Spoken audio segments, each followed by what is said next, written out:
गोड करा काहीतरी. काय आपण कामावर जातीये त्याचा आनंद साजरा करायला हवा ना. स्वप्नील सर, अहो आम्ही कधीच सुरुवात केलीये. बापू आजकाल मोनाच्या हुशारीने काम करते ना, ते बघून मला लय भारी वाटते बरं का. अहो मी नेहमीच हुशारीनं काम करते. काय झालं मामा? मने हुशारीने काम करते.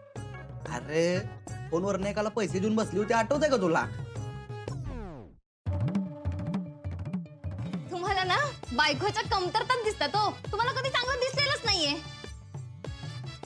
मोना अगं कौतुक केलं मी तुझं, तू उगाच. मी उगाच.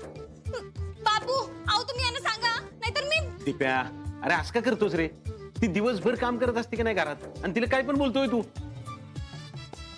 आहे का आता? म्हणजे मी काय खोटं बोलते का बापू? दिप्या, अरे चुका होत असतात माणसांकडनं, म्हणून असं बोलतात का? हा असं असं अजून मोठं ना हसा तुम्ही. दीपा मामा, अरे मम्मा बघ कशी चिडलीये. लवकर माफी माग, नाही तर. मोना गंमत केली का मी? सॉरी, माफ कर मला. आता कसं? मोना, अगं माफी मागणारा नवरा मिळायला नशीब लागतं बाई. बापू आलो जरा, मला काम आहे. तुम्ही कुठे? अर्जुन उशीर केला? हा जरा कामाचा लोड होता. अपर्णा, अगं तुझ्या कामाची बातमी आज आम्ही टीव्हीवर बघितली. एवढं भारी वाटलं ना. आप्या, तू कामाला चांगली सुरुवात केलीस ना, म्हणून जेवणात आज गोड केलंय. जा पटकन आवरून या. आलेच. काय झालंय रे? तू काय बोललाय का तिला? अहो नाही नाही, ते जरा कामाचा लोड होता ना, म्हणलं ना मी. आणि त्यात जरा ते अशक्त पण आहे, त्यामुळे जरा. हा पण दाजी एवढी नाराज नसते ती कधी. अरे दिप्या, तुला तिचा स्वभाव माहिती आहे ना. आता ती म्हणते त्या माणसाला शोधायचंच ज्यांनी हे सगळं घडून आणलं. आता त्याला शोधणं काय एवढं सोपं नाही ना. आता तो सापडत नाही ना, तोपर्यंत अशी शांत शांत राहणार बघ. अर्जा, अरे होईल सगळं नीट. हा, एक एक करून सगळ्या गोष्टीत तुम्हाला यश मिळेल. हा खरे, आलो आवरून.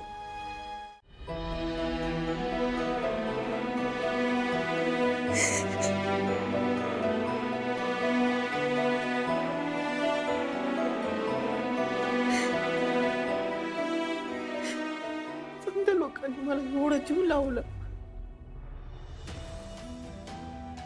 एवढा विश्वास ठेवला माझ्या, एवढं प्रेम केलं माझ्यावर.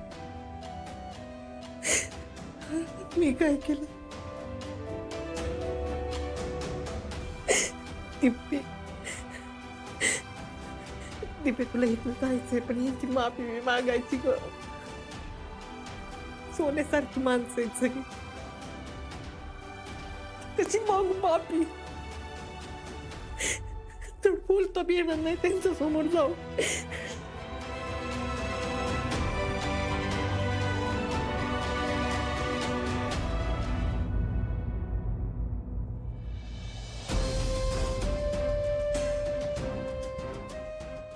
लिहून देऊ का सगळं? चिठ्ठी लिहू का? ठरल्याप्रमाणे सगळ्या गोष्टी घडत होत्या.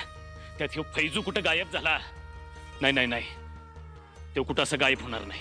माझ्या विश्वासातला माणूस आहे तो. त्या कलेक्टरनं लयच त्रास दिलाय. या जिजीला आतापर्यंत एवढा त्रास कुणीच दिला नव्हता. ती तिथनं सुटली तर नसेल ना? आतापर्यंत केलेलं सगळं पाण्यात जाईल. नाही नाही, आणि ती सुटली तर ती मला अशी सोडणार नाही. आता काही करून सकाळीच मला त्या फाईल ताब्यात घ्याव्या लागतील.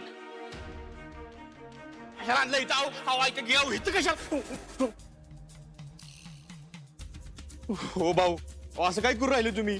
अहो माझ्या बहिणीने सगळ्या फायली तयार करून ठेवल्यात, ते फक्त तुम्हाला द्यायचं. फाईल जोपर्यंत त्या फाईल माझ्यापर्यंत येत नाहीत तोपर्यंत तुझ्या बहिणीनं सह्याच केलं नाही असं मी म्हणणार. भाऊ माझं जरा ऐका, 2 मिनिटं ऐका. काय झाला? जोपर्यंत त्या फाईल माझ्या हातात येत नाहीत तोपर्यंत तुमची सुटका नाही. चल बस इकडे. अहो ऐका 2 मिनिटं. बस इकडे.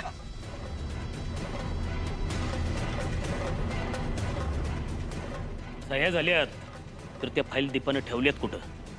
नाही नाही नाही, उद्या सकाळीच मला त्या फाईल ताब्यात घ्यावे लागतील, नाहीतर कोट्यवधीचं नुकसान होईल माझं.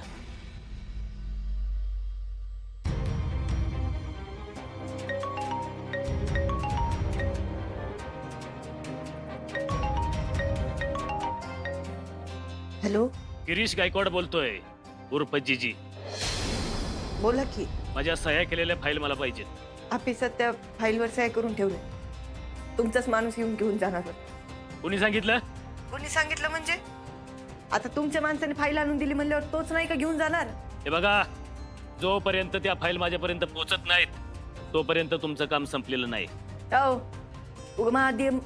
दिमाग उठवू नका. मी फाईलवर सही करून ठेवली, तेवढे घेऊन जा. बर, तुम्हाला फाईल द्यायच्या नसतील तर एक लक्षात ठेवा, तुमची सगळी भावंड माझ्या ताब्यात आहेत.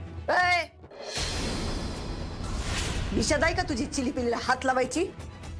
तुझा हातच ढिला करून ठेवीन. ए शांत हो. उद्या 12ची वेळ देतो तुम्हाला. तोपर्यंत त्या फाईल माझ्याकडे आल्या तर तुमचं कुटुंब राहील, नाहीतर ढगात. नाही. ओ साहेब, काय करायचंय हो सांगा. 1 मिनिट. ए इकडे ये रे. दीपे अगं ह्यांनी आम्हाला पकडून आणलं नाही तर दाबून ठेवलंय ग. ऐक की दीपे, तू लवकर काहीतरी कर. त्यांच्या पाल्याने आणून दे, काहीतरी आम्हाला मारून टाकतात. दीपे ऐक. बस झालं, बस तिकडे.